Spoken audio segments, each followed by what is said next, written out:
What's good, everybody? I'm Jędrek. He's Sodek, and today we're here to talk about the recent metagame developments in August and early September of 2022. Let's go. Alrighty.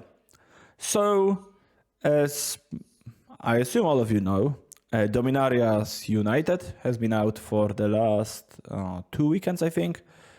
And it's been making some waves in the format.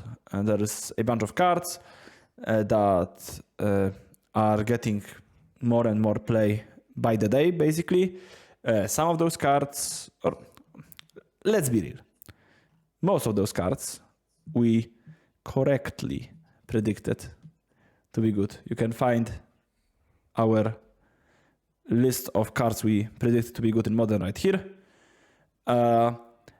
But yeah, I guess it's probably the first time we actually got those cards somewhat right in a long time. So yeah, feels good to be right for once, basically.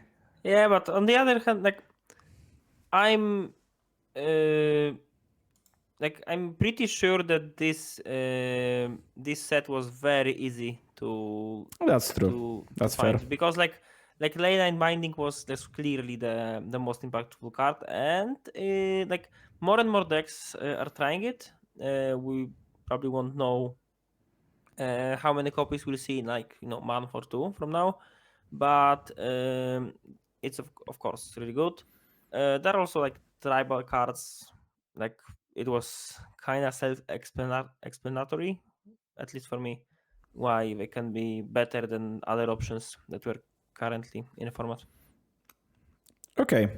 There were also some metagame developments that were seemingly not that connected to the release of Dominaria United, things that mostly happened in late August, which will be reflected on the tier list. And it's also hard to judge how much of this impact in certain situations was thanks to Dominaria and what would happen inevitably. Because, for example, Creativity was a deck that was on the rise for the last 4 or 5 weeks, probably, or even more. We mentioned Creativity in our August tier list. I think it was in a B tier in August, in our opinion. Yeah. So it was it's been in the format for in a strong place in the format for a fair amount of time, but now we did get an upgrade in Dominaria's United because some Creativity lists are running the aforementioned Leyline Binding. Not all of them, mind you, but a fair amount of people is at least trying it out. And whether or not it will become stock, it's yet to be seen. But it's definitely something interesting to talk about. Shall we move to decks to watch as always, or do you have anything to add, on the more global scale? Okay. All good. The only thing I would like to say maybe is the difference between Magic Online metagame and what happened in the last SCG, I guess. There was a big tournament in United States, and Blue-Red Bridge deck went. It was NRG, right? Yeah, I think. Energy. Or SCG as well, I think. I think in both of those, Bridge was high. Yeah, the story of these tournaments was the Underworld Bridge dominant position, and I still don't know if the deck is really good. I strongly believe the deck is underplayed and it should be played more. But on the other hand, the deck was played by really good players, Rosmarian for example. So in my opinion, it's pretty hard to evaluate and say that the deck is broken, tier 1, the best deck, whatever, just based on these results from Paper Magic. Yeah, And but yeah, in my opinion, Magic Online is a better way to check if something is really good or not. And so far, we don't see that many. Yeah, I agree. results It's from basically people you kind of associate with these kinds of decks who are already winning with those. Jesse Hopkins, who was one of the most impactful people when it comes to development of this deck, also won a rather large tournament. I think Miriam won in Columbus during the Star City weekend, and Jesse Hopkins won in whichever Midwestern city Energy was at that time. Yeah, like I guess it's a good segue for us to talk about how we approach classifying deck and what are our metrics, because they did change once again from the last time. We are on the quest of making our tier lists as, I guess, objective as possible. It's impossible to make them 100% objective because you have to choose criteria, and choosing criteria, like you have to choose one of the ways to classify a deck, and in doing that you have some control over it. But we are borrowing many techniques from Ali Quanto on Twitter. Shout out to you. Thanks for helping me with many of the stuff I haven't been using in years, because I didn't have to dip into above high school math in quite considerable amount of time, and now I had to, and it was pretty fun. So once again, thank you. And we are using very similar model to yours, which is we did take every deck from the last 6 weeks that was played in a Modern Challenge, Modern Showcase Challenge, or Modern Super Qualifier. We are only interested in those 3 types of model tournaments because, as we said, paper has its own quirks depending on the region, yada, yada, yada. We already talked about it many times, no need to reiterate. We took every deck that made X2 or better results. So we do not care about whether it's a cut at top 32 exactly, or is it like top 18, top 21, whatever. X2 or better gets you in our data set. Then I think it's also kind of important to say why we don't have we are not analyzing all decks in the from tournaments. It's simply because it's not possible, because Wizards don't give us. Oh yeah. That's obvious. Obviously that's the case. We are basically being dependent on what WotC is posting and what people are scraping, because I do not have the ability to write my own scraper, and there are many people on the internet who are doing just that. So you can just like use their good work to produce your own set of data, I guess, basically, or just get data to analyze. And why we are not basically talking about all decks, like for example, if there is a 7-round Modern Challenge and top 32, some 4 and 3s will be in top 32.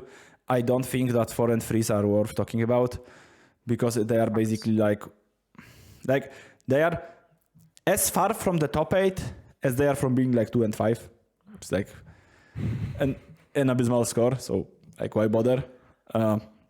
Like basically we are talking about people who were 1 win away from top 8, or they were in top 8. Top 8. Which I think is a pretty fair metric. I know that hosts of my favorite podcast, Dominaria's Judgment, are using it as well, because they are very smart people. And furthermore, we did take the normalized win percentage of every deck in our dataset. We did also take the normalized logarithmic presence, and we calculated presence by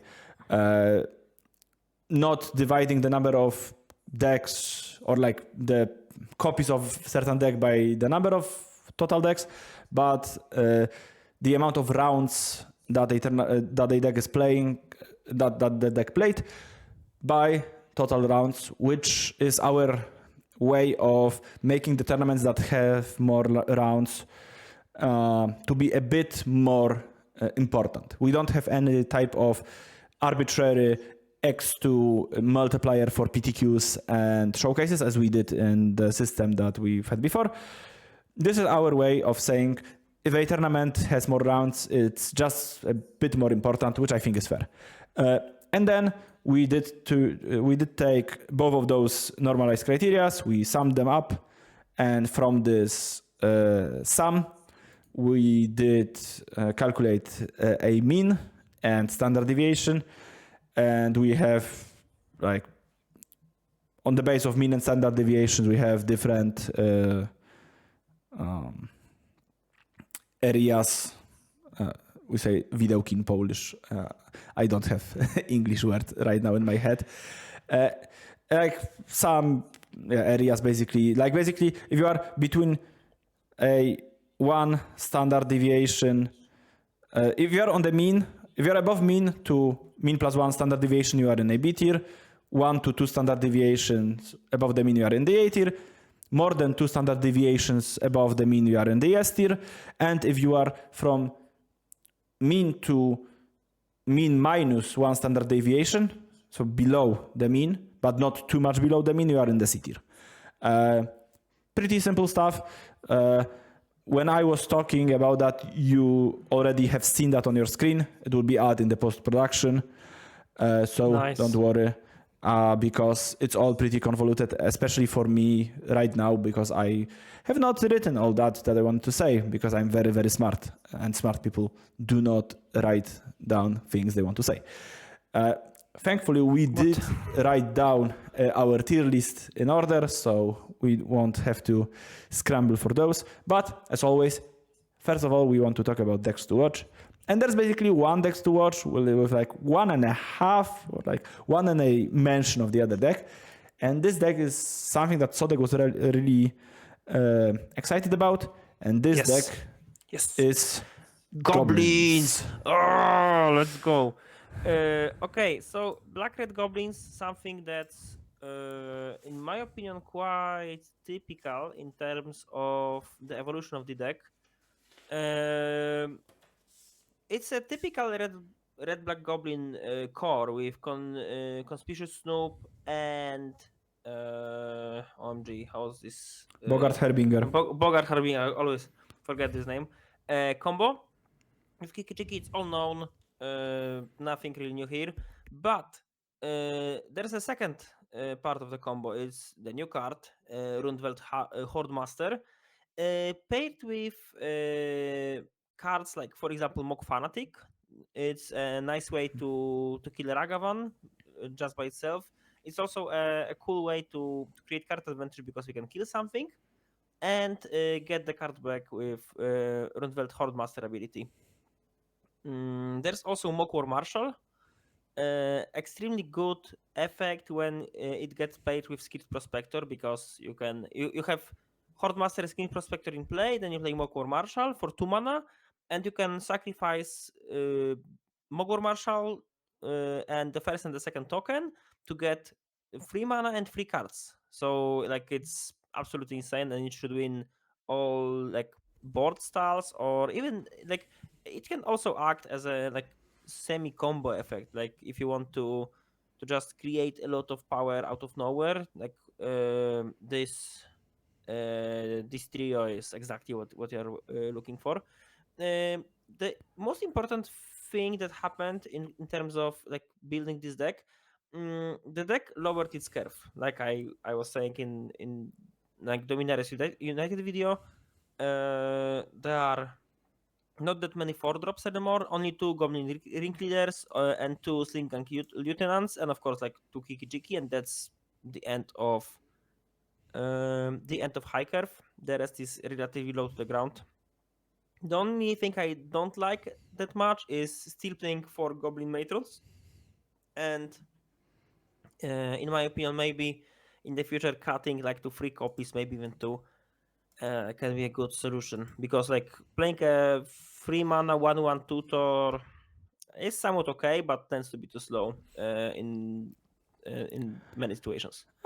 Overall, I believe the deck should be respected more, and more people should play this. And if you really want to play creature decks, that's like goblins are probably the best options for you outside something like hammer or whatever. If you like going tribal, just play goblins. Yep. I basically agree with most of what Sodek said. I do like the lowering of the curve a lot. The only thing I disagree slightly about, and you could have probably tell when I went like when Sodek was saying things. I don't necessarily agree about what he said about Goblin Matron. Because I do think that having this 1/1 body is much more valuable if your deck has cards like Scared Prospector and Hordemaster, because it's a tutor that can be sacrificed for mana, so you will get some return on mana, you will get additional card from Hordemaster. So I do think that Matron is a valuable part of this deck. But okay. For copies, maybe 3 only. Like, time will tell. Sure. Like, I'm much more inclined to cut second ring leader than a fourth Matron, personally. With 0 games played on the deck, of course. Yeah, that's also reasonable. Yes. So the other half, or fractional deck we wanted to talk about are Merfolk, mostly because it's another tribal deck that kind of showed up. I do like the Vodalian Hexcatcher. I also played against Merfolk during this weekend in a paper tournament. It wasn't super hard because my deck was good. But it was kind of impressive how you can just play, EOT. Like, you have so many agency over what will you do in your opponent end step when you have, like, I don't know, 12 or 16 different cards you can play. You can play Hexcatcher, you can play Trickster, you can have Counterspell in your deck if you want. So I do like that Merfolk is getting towards a deck that is no longer interested in playing Lord of Atlantis, which I think that's a good. The direction for the deck. I basically think that for Merfolk to be good, they have to evolve into something akin to fairies, like the playstyle that fairies had. You are basically playing creatures, not the Yuta Takahashi. I have 6 planeswalkers in my deck, which is more than the number of fairies I have in my deck, but the actual Scion of Una. Misbind Click fairies deck that had like 20 fairies or whatever, and you are applying pressure by playing a flash creatures that also do other things and disrupt your opponent. And I think that this style of Merfolk decks with more printings could actually be viable, and I do think that cards like Ether Vial are not very good. I don't think that Ether Vial is a card you necessarily want to play in an ideal tribal deck, because Ether Vial versus Ragavan is a losing battle. I think it's kind of bad in Merfolks because you're already play at instant speed, but it's okay in Goblins because of this relatively high curve. So having this extra mana is in definitely. I was talking about Merfolk. Definitely, Goblins a different story, but I do think that there's a possibility that there will be a modern format and a modern card pool which will make Merfolk into an actually decent deck that I would be somewhat excited about. So that's it when it comes to decks to watch. We are moving towards the S tier, and no matter how we frame those results, no matter what type of pointings or scoring system we use, whether it's what do we like or some subjective set of numbers we had before, or trying to be as objective as possible, Murktide is still the only S tier deck in Modern. Mind you, it very narrowly made the S tier this time. Basically, when I combined this list yesterday, which is Monday, 12th of September, for those of you who are watching on the later date, we still did not have scraped data from the Sunday challenge. And before I've had access to this data, Murktide was actually in the A tier. It was close to the S tier, but from the other side of the the barrier between those two. So after adding the Sunday challenge, in which Murktide went undefeated, or one of the Murktide players, there were two Murktide players, one of them went 10-0 and won the challenge.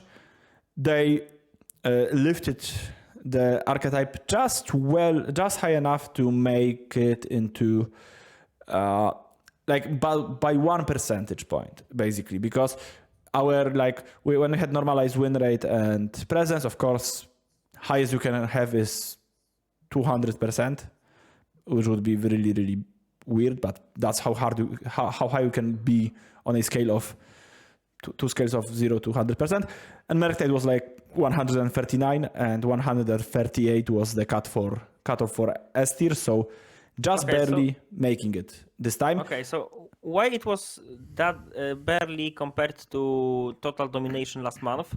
In my opinion, it's because the Dominaria's United, and now the question is Dominaria's United cards, namely Lane Binding, is a card that make Murktide a worse deck, or is it the effect of the new set? People want to try new decks, so they are less likely to play something that's proven, and they are trying to not play Murktide and play something else, like some decks that are relatively new to the scene, or they contain new cards. In my opinion, it can be a mix of both. And Murktide, while still being really powerful as a deck, it became a bit softer to play removal, because before Lane Binding, killing Murktide was a challenge. It wasn't that easy to deal with it. Now, in the right deck, there's a 1 mana response that's on the flash. So, yeah, I basically think that it's mostly the Leyline Binding being good against Murktide. I do think that it's basically the perfect removal against Murktide as a deck. The only thing it could have done better is if it was an instant and you can Snapcaster it back.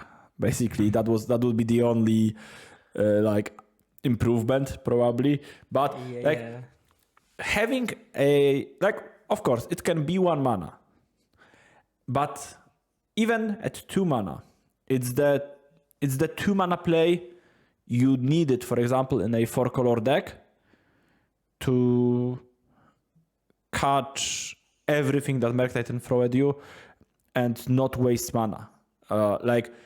No matter if your opponent dashes Ragavan for 2 mana on play, Murktide or Ledger Shredder for 2 mana, you can just flash in Leyline Binding for 2 mana. You will stay neutral on mana.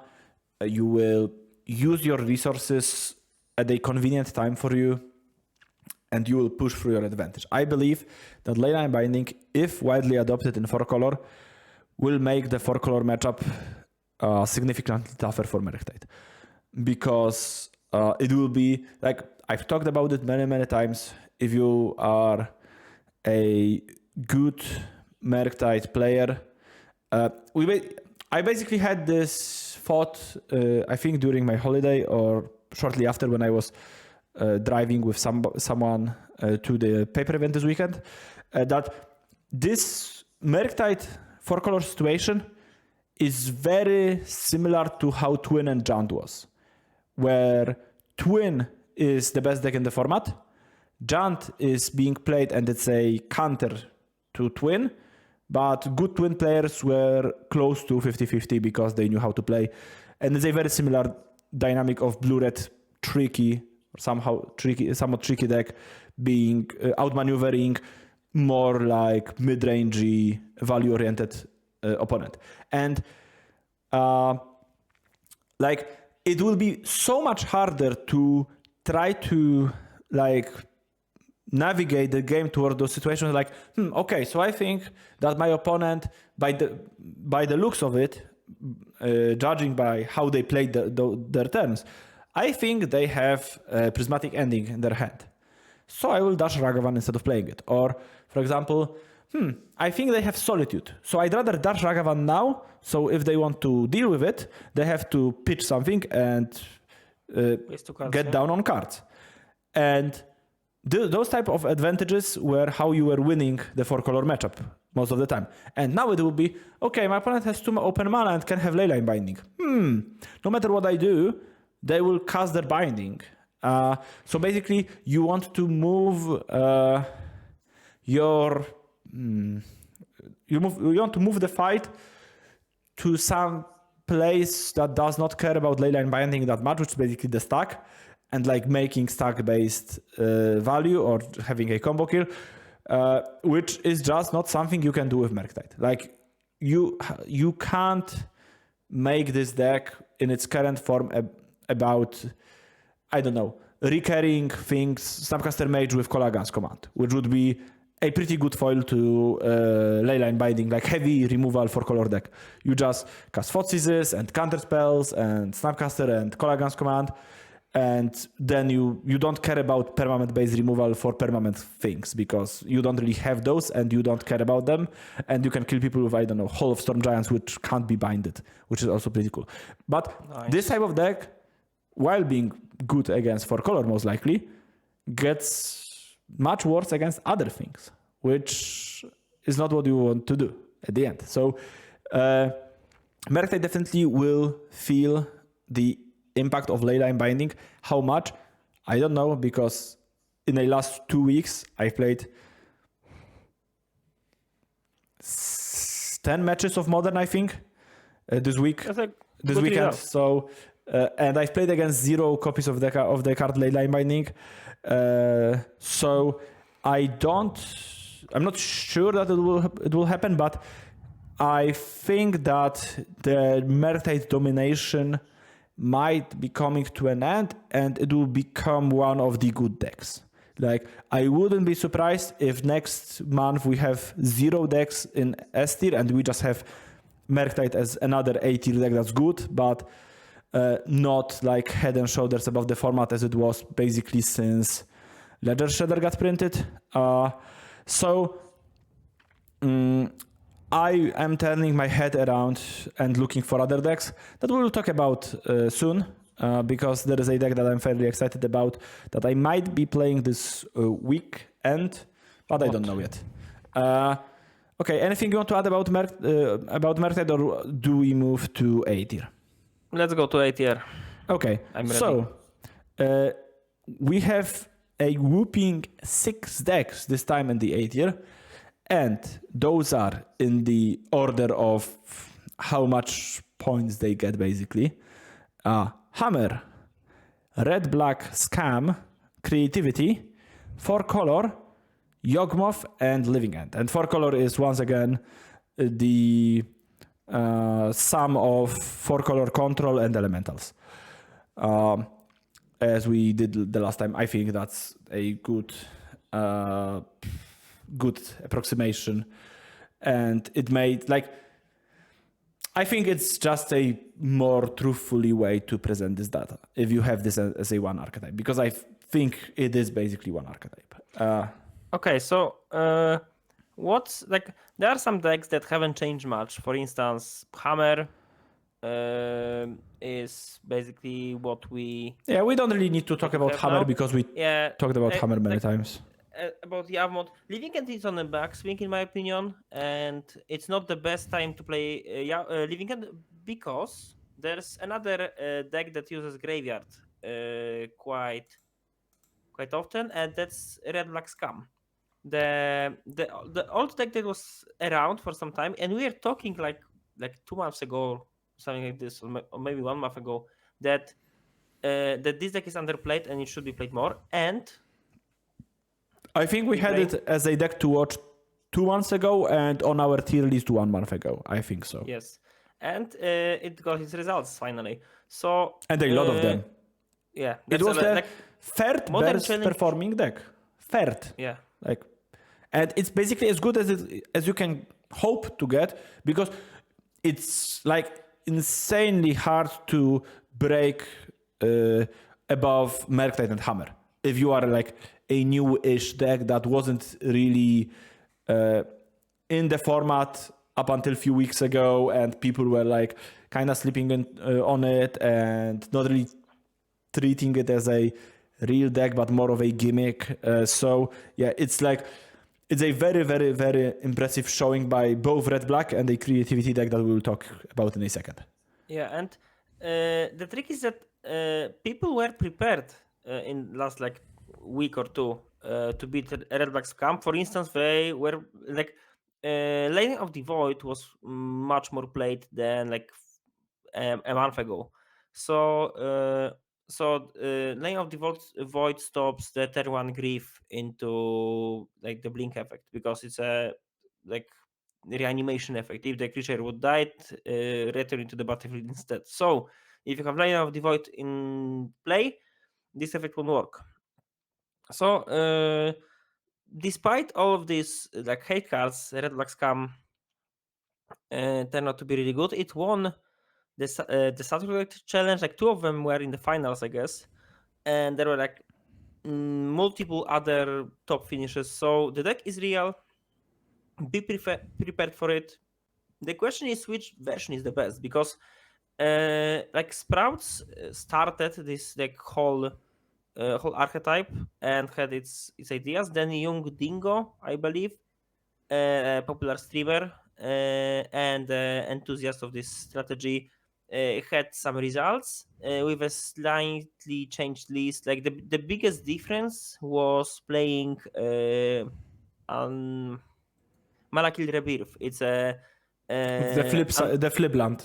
yeah, the flip land, that's also an undying effect. Some players say it's really good because it smooths draws. Others say that it's kind of bad because it does not give a +1/+1 counter, and reanimating, like having a 3/3 fury versus a 4/4 fury is It's big a difference. big Yeah? deal. It's a really big deal. Yeah. So like people are still not exactly sure which version is the dominant one. Also, there are some slots in the deck that like some scam players are not very sure if they should be there. Like for instance, Doughty Voidwalker, the card that's not very good. Let's say that. But there aren't any other better 2-drops for the deck. So once players find one, like Doughty Voidwalker will be easily replaced. I even saw the deck list that didn't have Doughty Voidwalkers in the main deck at all, and had like more Night's Whispers, Terminates, more lands, etc. And it was still fine. I like this approach much more. Yeah, so maybe that's the future of the archetype. We won't know. Do you have anything else to say about Scam? No, I basically, if you like Jund, just play Scam. Yeah, Like- this is like Red Black Scam is the Jund of the format. Like it does enough unfair things to support playing fair from time to time. Because like some of your games will end in a regular Jund fashion when you play turn 1 Fosses, into removal, into Season Pyro, whatever. I don't like describing Grief plus Undying Effect as an unfair thing to do. It's just being much more efficient. Like, you are basically just getting as efficient on mana as you have to be in 2022. You are basically replacing your Fosses into Tarmogoyf by having Fosses and Tarmogoyf in the same card. Okay, Because so you get the beater on turn 1, not turn 2. imagine a scale. 1 point is the most fair deck you've ever seen. The 10 is the most unfair deck you've ever seen. Where is Red Black Scam? In 1 out of 10.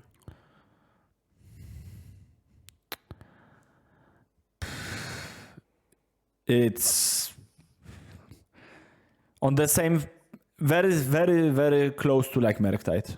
Wherever Merktide is. I don't know. Like, I don't like making scales like that, but Just give me the number, boy. I don't know. Give me the number. I would say it's 5. 11. No, you can't do that. 0. No, no. I gave you 2 numbers. I wanted 1 out of 10. I think Red Black Scum is just a fair deck. And it has the potential of having a nut draw, but like every deck kinda needs to have it. But if you want to compete, it's like, okay, so if you are cheating on mana by targeting your Fury with like Feign Death or whatever, and if that's unfair, is getting your mana back from Omnath by playing it with a fetch on turn 5 also unfair? Like we are getting into this kind of discussion, and I'm not interested in having those because it basically doesn't accomplish anything. Like, what does fair or unfair mean? Not much, really. Like, it's a mid-range deck, and that's, I think, what is the... Like, if you want to sell someone on playing this deck, or you want to, like, tell somebody what this deck is all about, you are not using like words like fair or unfair. You are saying, yeah, this is a mid-range deck, and you have this card, and you have removal, and you have some creatures. I think it's just not true. Like the best way to say what the deck does is you play turn 1 Grief, and you discard 2 cards from the opponent's hand, yeah? And then maybe you'll be able to close out the game. I think it's... I think I kind of had a similar idea, and then I started talking to people. Like, for example, we were sitting the other day and talking about how you should board into this matchup because I've played like 0 games or 1 game against them in my life. And I was thinking about, yeah, maybe you can cut like more expensive cards because they will just grieve you to the ground and you will have no resources, so you don't want like free drops in your deck because you will have 0 cards in hand very, very quickly and stuff like that. Canister looked at me and said, dude, this is just a mid-range deck. Like, sometimes they will have grief plus whatever trick they play, but like usually they will just have Thoughtseize or Inquisition, and then they will play Ragavan, or they will play the whatever arbitrary free drop they want to play, be it Fable of the Mirror Breaker or Blood Moon or Liliana of the Veil or Season of Pyromancer or whatever else I've seen in this deck. Or they will just play Croxa and they will Croxa you out, and they have bolts. Like, sure, they have this gimmick that they can do, but like, you are not hard mulliganing to Grief plus the trick, right? Like, sometimes you will have it, but you are still playing a mid-range deck. Okay, but would you side in Lane of the Void versus a mid-range deck? And like Lane of the Void is the plan versus this deck. So depending on which mid-range deck you are playing against. If you are playing against Merktide Regent with Dragon's Age Channeler, you probably want to have Lane of the Void against this deck, and it's a mid-range deck. Against some versions like Deathrite Shaman Jant, you also want Lane of the Void against this deck, and it's a mid-range deck. Like, just the fact that it's a that's like streamlined, targeted kind of hate that's historically good against combo deck. It's not a type of card that's only good against unfair decks. Like, many times I played Blue-White Control and have like Rest in Peace against some deck that was vaguely graveyard versus Tarmogoyf, whatever. Related, like Tarmogoyf or Red Black Prowess with Escape Mechanic or something like that. So I think that Scum is just as mid-range as modern deck can get, basically, these days, because you just can't play. Like, I guess I saw Young Dingo follow the prelim yesterday with Jant Saga with Lord Wingrace, or however the card is called. I don't know what the card does exactly. I know that it brings lands from the graveyard when it ETBs or attacked, and it has 3 different abilities, which I don't know shit about. But I know that it's 5/4. I know it's 5/4 for mana, Yes. but like returns land from graveyard. yeah, on ETB, like ETB or attack, it returns lands from Something graveyard like to this. play, and then it has 3 activated abilities from one of the giant colors each. And I think it has hidden ability of being castable off of Urza's Saga as one of the like only card in the deck, probably because this deck is always built in a very questionable fashion.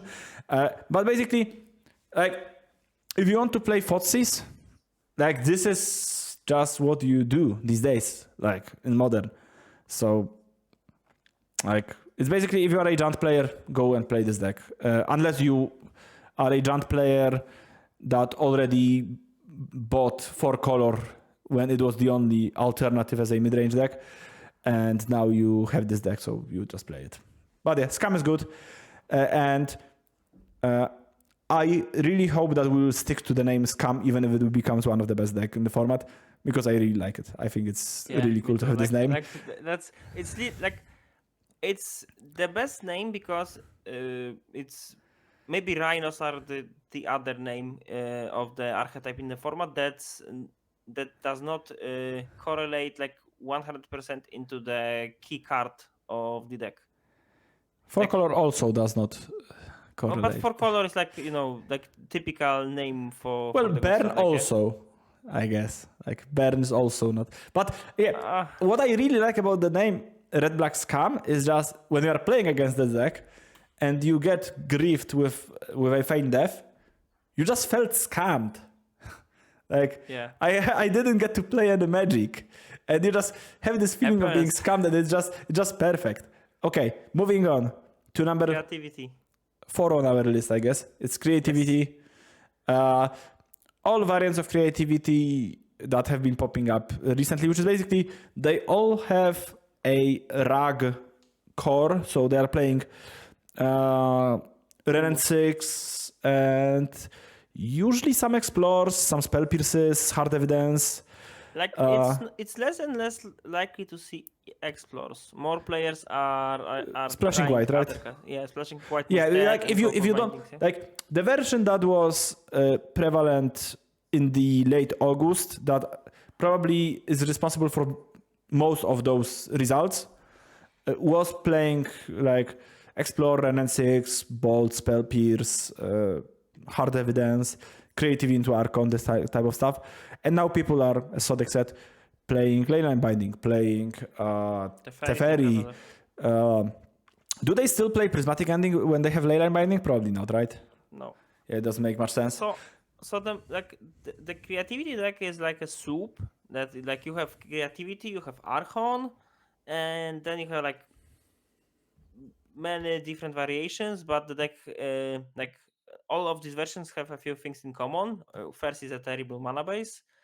Second is winning this like kind of fair games because Archon of Cruelty is like a really good card.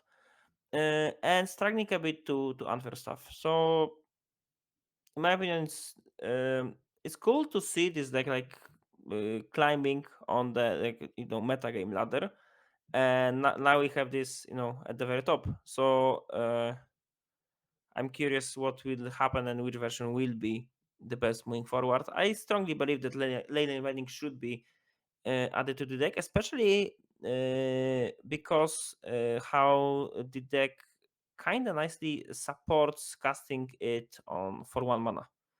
That's like the deck is designed to have these triumphs early and casting bindings for 1 mana later on. So like just as a huge like a really good option for the deck. Yes, I do agree that binding is by far the biggest reason to go into white. Like we've ridiculed splashing for Teferi for months or more than a year, maybe even at this point. But yeah, like the fact that you can find your like complementary triumph and get some use of it the turn it enters the battlefield tapped by reducing the cost on your binding is huge, and it takes out so much constraint from your mana. Like the fact that you can go turn 1 Roaring Triumph, turn 2 however the Giant Triumph is called. Ziatora Proving Grounds, something like this. Whatever. But the fact that you can go roaring into Giant and you still get this 2 mana value, like you just get the 2 mana discount even with the second Triumph coming tapped, it's just such a big deal. And it's like Creativity is a deck that's very similar to Scapeshift in my opinion. When you just want to tread water and trade cardboard early on. Like you want to delay your opponent as much as possible, and a card like Leyline Binding is very good at delaying basically anything that your opponent is throwing at you, sans from like things that only happen on the stack, like Living End or Lava Spike targeting you or whatever. But even against like Burn, you get to kill Eidolon and not take damage for 1 mana, which is like huge. That's big. So yeah, I do think that Binding, like I've been a proponent of as few colors in those Creativity deck as possible, but I think Binding is a strong enough card to change my mind most likely. But I have to like see it more. Okay. Do you have anything else to add about 4-color? Not really, I guess. We already talked about how 4-color Merctide matchup might be affected by Leyline Binding. Then we have Yawgmoth. And personally, I don't have anything to add about Yawgmoth. We already have been singing praises of this deck for quite some time. And Deck is good, yeah. the deck is good. The deck is just good. Grease is a great card, and the combo kill is compact. The I will kill you with Undying Creatures plan is surprisingly effective. You get to play some nice bullets like Endurance. You get to play very good sideboard cards like Force of Vigor. You get to play Thoughtseize, yada yada yada. Just a good cohesive deck is what it is. And I was talking about Living End deck. While this deck has a reasonable matchup versus, for instance, Hammered Creativity, the other top tier decks, Yawgmoth, Merctide, especially Merctide post sideboard is a really hard deck to beat, and the Red Black Scam with main deck Doughty Voidwalkers. This is not exactly the place where you want to be when you're playing Living End. So the deck is still really good, and the deck still can win tournaments, but it's a much harder thing to do compared to like a month ago. So if you can, I would rather try to avoid playing the deck instead of playing it at any cost. Okay, moving on to the B tier. We have probably the widest B tier we've ever had with, if I count correctly, 9 decks. And those decks are Burn, Tron, Glimpse, Blue-White Control, Calibrated Blast, making the first appearance ever on our tier list. Yes. Amulet, Affinity, Grixis Death Shadow, and Scapeshift. Blue Scapeshift, or like Rag Scapeshift, Timur Scapeshift, however you want to call it. Also making the first appearance on our list. There are some decks like Burn and Tron that we won't talk about because nothing changed. And then we have Glimpse, which I know Sodek played recently. So maybe some impressions you have from playing Glimpse that you want to share. Glimpse changes constantly, and we saw versions like with Emrakles, whatever, right? Like they were kind of shitty. Now we are in Glimpse Elementals point when playing Risen Reef, Omnat, and a bunch of Furies and Endurance is good enough. Like people were trying to build this deck too mid-rangey, like playing Seasoned Pyro, etc., and now the deck started to have results once it returned to Chancellor of the Forge in 4 copies, simply because the threat of a turn-free Glimpse of Tomorrow out of like 5 or 6 permanents is just so much better than like having 3 or 4. So like having it is really good. The thing that I think Glimpse players have not tested yet, but I think it can be really good, is playing lane binding in the deck. Sure, the mana can be ambitious if you're playing Cavern of Souls and Carny Garden and you want to support lane binding, but the effect, in my opinion, is really powerful because it can be cast on turn 2. So it increases the number of permanents you have in play, and once you play your first glimpse, you should find some, like you can find another lane binding, or you can find other furies to kill the creature that was under lane binding, or whatever. It's also a really good response to Teferi because the threat of Teferi plus going to 5 counters versus your fury was real, and with lane binding can be dealt with pretty easily. So that's something I would like to test. The question is what to cut to make it happen. I think the worst card in the deck is now Endurance, and I wouldn't play like 4 copies ever. So maybe only playing 2 copies can be a good thing. Maybe cutting maybe one Chancellor because Lane can be also cast early. That's also a thing. Also, mana base had to be rebuilt. Maybe not playing for Caverns, maybe not playing for Kalni Gardens. There are some movements, but still the deck is surprisingly strong. Some people say that this is right now the best Cascade deck in the format. I'm not pretty sure if that's true because Rhinos, even they are pretty low in our list today. I think they got a lot by playing Lane and Binding. So, like moving forward, I think that Rhinos should maybe not dominate, but be the best Cascade deck around. But Glimpse is like it should be stopped. Considered as a meme or a fun deck, but just a really powerful option in the format. Yeah, the only thing I wanted to add is that when you use Leyline Binding as an answer to Teferi, it might backfire because most Teferi decks will run their own bindings. That's and true. you will get to those points in which your opponent has 1 mana open or like 2 mana open with 4 types. However, like your opponent has Leyline Binding mana, and can you play Shardless Agent, or will they just respond to your Cascade trigger by Leyline binding your Leyline Binding and getting Teferi into play?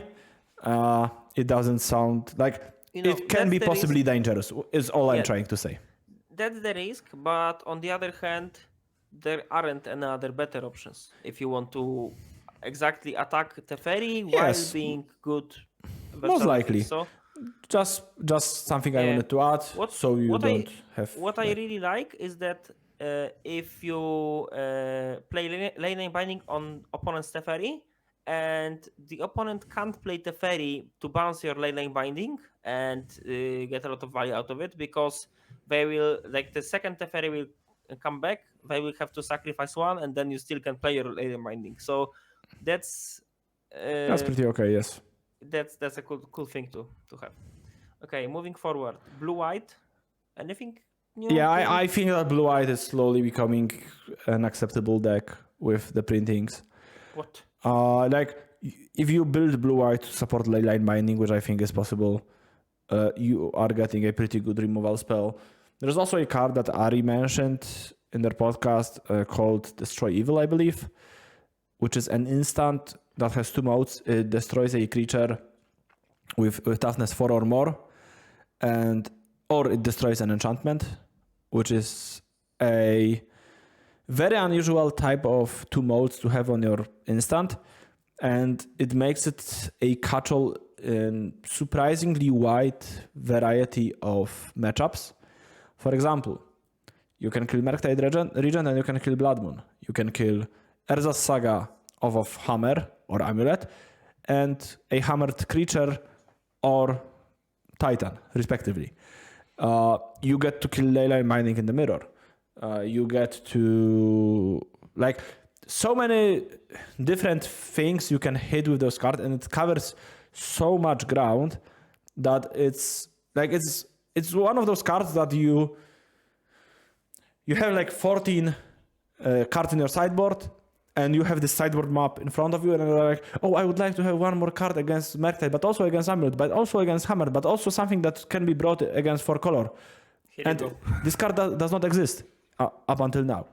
Plus, it's good with Snapcaster Mage, and any excuse to play Snapcaster Mage is something I will gladly take.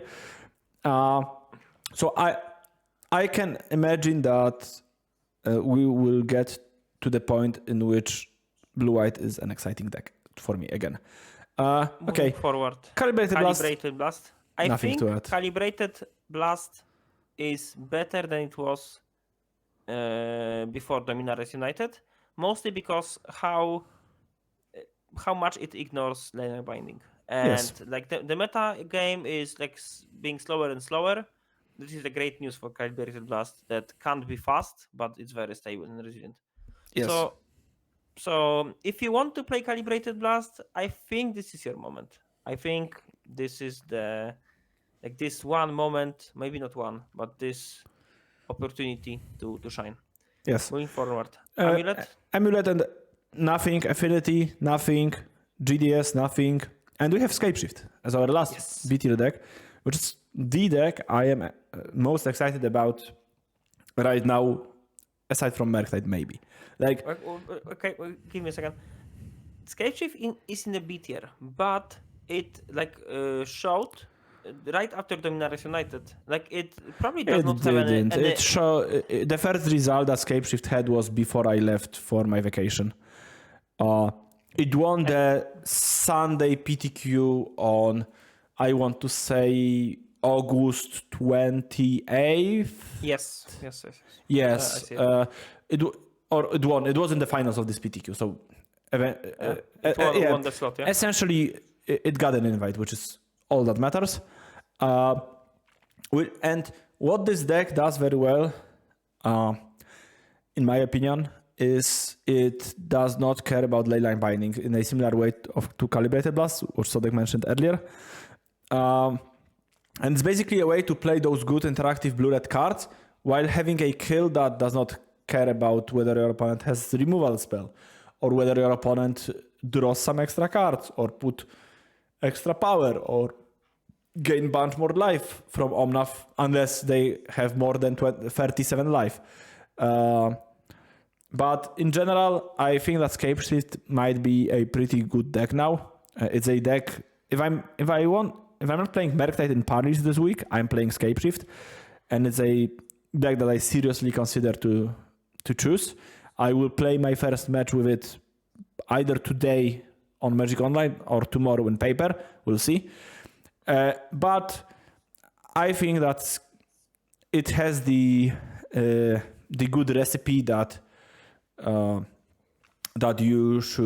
should work in this format. For those of you who don't know how the Blue Scapeshift list looks, it's very straightforward. It has like 26 lands, 2 one-offs that are kind of random, and then it just has 8 playsets. Most of the lists just have Bolts, Fire Ices, Renan 6, Iterations, Remands, Growth Spirals, Dryads, and Scapeshift. Some lists have 2 Spell Pierces, some one-off and 3 Renan 6. Some lists have like 1 Dresden, 1 Sakura, some has Explorers, but for the most part, it's those cards I just listed. I think they can be slightly improved upon. I have some ideas that I will test. But yes, I think this deck looks pretty good. And I'm excited to at least try it. Yeah, the biggest part of this deck being good is that the metagame in Modern is surprisingly very slow. It's like, sure, there are decks that can kill you on turn 3, but it does not happen that often. Surprisingly, like there's Hammer, there's Amulet, and maybe like some fringe combo decks like Belcher or Calibrated Blast if you are not if you decide to lose 5 life for some reason. So like decks in Modern at the moment, in my opinion, are trying to outvalue themselves to the point when like this slower very stable combo decks can be really good. And I'm pretty sure that combo control. yeah, I'm pretty sure you are favored against Calibrated Blast with this deck. I'm pretty sure that between Remand and Fire Ice, you can slow them down enough to the point in which, because especially since Not that sure actually. they will usually lose to life from their lands because they have fetch lands and shock lands. They will be at 18 usually. So you will kill them out of 7 lands most of the time, or you will just bolt them, whatever. You have 4 bolts and Fire Ices in your deck and Ren, so And you will Dryad to attack. and Dryad to attack. Like this Scapeshift list can win on turn 4. If you play Dryad on 3 with additional land and you play 2 lands and you Scapeshift, they are dead. So you can win on turn 4. Yeah, kind of. So if you are on the play, they literally can't kill you. On the counterpoint, if they play Scion of Draco on turn 2 on the play, it's really hard for you to win because then you attack you for 1 and then you can't tap out ever because they can Calibrated Blast you. So That's I don't believe this matchup is that easy. Like, I never said it's easy. I said that I think it's favored for Scapeshift with playing 0 games. So that's totally different thing. Playing 0 games is fair. So like I convinced myself to play Calibrated Blast today. Okay. Shall we get to the C tier? Yes. Okay, we have only 2 decks in C tier, and both of those decks we already mentioned. Those are Rhinos and Blue-Red Underworld Breach. Rhinos, once again, are lumped together. The Free Color and the Yo Rhinos lists are both under the same label, mostly because they wouldn't make the cut other way on the number, because we only took the decks with at least 1% presence in the metagame into the considerations, so to avoid things like Topter Sword getting randomly in the A tier because it had the 100% normalized win rate with 1 showing, because one person who always plays this deck 7-1 they challenge, which is obviously statistically not really believable. And congrats for the result, yeah. Yeah, of course, heads off. But like Rhinos, as Sodek said, I think will be on the upswing. I think that Leyline Binding is pretty good. I sincerely hope that the best version of Rhinos are 4-color 60 cards Rhinos. I really think that having like Yorion and fucking Omnath or whatever in your Rhinos deck is super cringe. And you just want to splash for binding because it's just such a good card for your deck. Yeah, like, and once you splash for binding, like, and you play Plea because you want more Cascaders. Yeah, and maybe other Plea. Like this deck plays turn 1 Triumph so often that casting Leyline Binding early on, like on turn 2 or on turn 3 for 1 mana while playing something else, will be so often that's like not playing Leyline Binding is such a need, in my opinion, in Rhinos. The only argument I can see is that the metagame will be so soft to Blood Moon that I would consider playing Blood Moon instead of Binding, because like if you think about this, most of these new cool decks are very soft to Blood Moon, like Creativity, False. Yeah, but the Red Black is an actually Blood Moon deck, right? So one of the new decks, quote unquote, is actually a Blood Moon deck. So that's true. Like Blood Moon deck that plays only 2 Blood Moons. Yeah. So but you can play 4 very, very easily if you want to, because you have Furies to pitch your Blood Moons too, and you have that's true. like that's true. discard effects or whatever. But yeah, like in general, I'm very opposed to whoever says that playing less colors is an int like with utter confidence, because your mana base is much better if you are playing 3 colors. You can play more Otawaras, you can play more canopies, stuff like that. So basically, if you are playing 4 color, you are making your mana base all fetch lands, shock lands basics with like maybe 1 Otawara sprinkled somewhere. Yeah, like most likely you won't be able to play Gemstone Caverns, for instance. Yeah, so Because there it's is not worth a it. considerable cost, but there is also a considerable reward because lane line binding is an excellent card. So we'll see. I am curious about how Rhinos will end up evolving. We might have something more to say about Rhinos, or maybe not us personally, but on Mystical Teachings in a near future. Yes. We'll see. And then finally, the last deck of today is Blue Red Bridge. We already said most things I think that we wanted to say, which is Blue Red Bridge is an underplayed deck in general. But I personally think that it's close enough to qualify as a worse Merktide deck for me that I never want to touch it because I just rather play Merktide. Because of course it's still an Urza Saga deck. It's not as similar to Merktide as, for example, Grixis Death Shadow is, but still you are playing the same Expressive Iteration, Ragavan, Ledger Shredder, some removal spells, pile of cards. And when you play the mirror against other Expressive Iteration Blue Red deck in Merktide, you will fairly often end up drawing from the top, and your opponent is drawing 8/8 dragons for 2 mana, and you are drawing Grinding Station, and you lose because you have trash cards in your deck. Yeah, on and the they other don't. hand, you play versus Creativity, and they play Archon, and you are happy because you just play Underworld Breach and win out of nowhere. So Sure, but with Merktide still being the most powerful deck, or the most popular deck rather, let's wait 1 month and we'll see how Yeah, but- powerful Merktide is. Yeah, but it's still the most popular deck.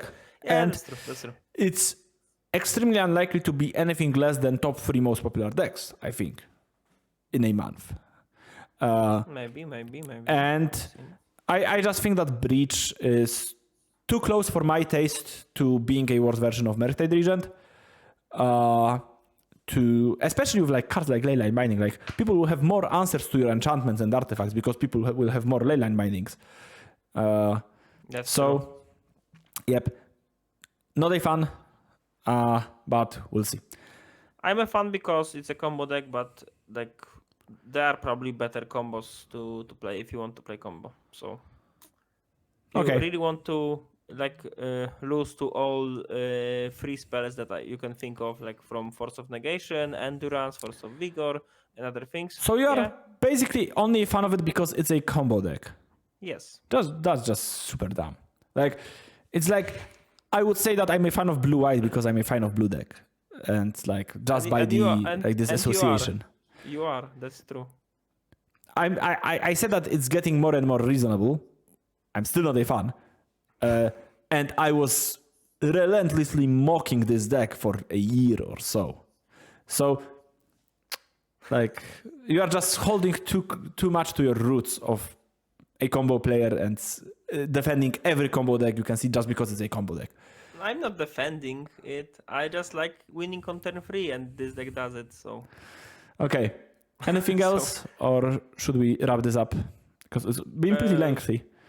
yeah, I'm that's still true. terribly happy with how fast we managed to close this out, with how much we talked at the beginning about various things. So I would cut some minutes from the beginning when you were trying to tell No. what's the system we are using. it's important. It's important for people to Of course, realize and understand what we are how we are grading those decks. And 1 hour, probably 10-ish minutes, is not that bad. Okay, with all that, thanks as always for watching our content. We will have all the important links in the description down below. Links to our website, links to Twitter, Twitch. If I remember, I will also link the GitHub page with the scraper that I was using. So if you want to scrape your own data and make your own tier list, you can use the scraper. I will also link the Aliquanto website. If it's still working, I know that at some point I I couldn't use it because I think it was like on a university server and it was turned off, something like that. So it's more local than like yada yada yada. Doesn't matter, technicality. I will have all the links in the description below that are useful. Thank you so much for enjoying our content as always. Jędrek, we should probably read all these tiers. Like, Okay, for the yes. last time. Yes, for the last time, Sodek, very astute observation. To sum this all up, our tier list for August/September of 2022 is S tier, Merctide, A tier, Hammer, Red Black Scam, Creativity, 4-Color, Yawgmoth and Living End, B tier, Burn, Tron, Glimpse, Blue White Control, Calibrated Blast, Amulet, Affinity, Grixis Death Shadow, Scapeshift, C tier, Rhinos and Blue Red Breach, and Decks to Watch, Goblins. That's all. We'll see you next week, hopefully. Take care and bye bye. See ya.